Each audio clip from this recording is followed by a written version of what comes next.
See, mida te praegu näete, ei ole kahjuks üldse harukordne vaatepilt. Kuigi autode varastamine on Eestis tänapäeval haruldane, ei saa sama öelda autodesse sissemurdmise kohta. Politsei statistika kohaselt rüüstatakse iga päev mõnda autot.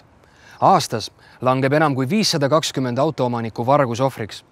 Varastatakse enim tööriistu, arvuteid, mobiiltelefone ja muid nutiseadmeid. Autosse sissemurdmine võtab üldjuhul väga vähe aega ega vaja ka vargalt erilisi oskusi. Enamus sellistest vargustest pannakse toime sarnase käekirjaga, kus varas lõhub sõiduki aknaklaasi või ukse, haarab sealt kaasa silmahakkavad esemed ja teeb kiirelt jalad. Kui lihtne on ikkagi autosse sisse murda ja kaua see tegelikult aega võtab? Teeme kohe ühe katse ja selgitame välja. See on üks näide täiesti tavalisest juhtumist.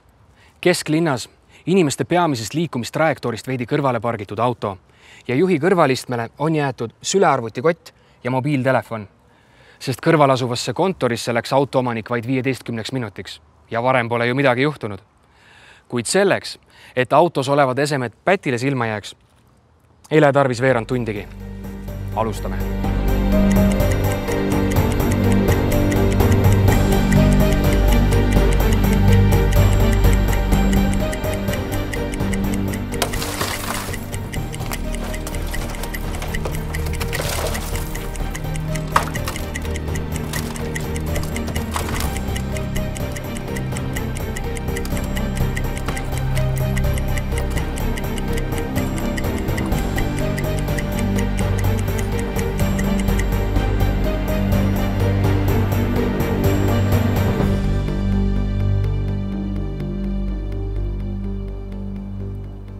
Suurem osa sellistest vargustest on kergesti ärahoitavad, kui sa ei jätaks oma asju autos nähtavale kohale. Ebavajalikku tähelepanu võivad tõmmata isegi pealtnäha väärtusetud spordikotid või kindalaekasse viivad laadimisjuhtmed.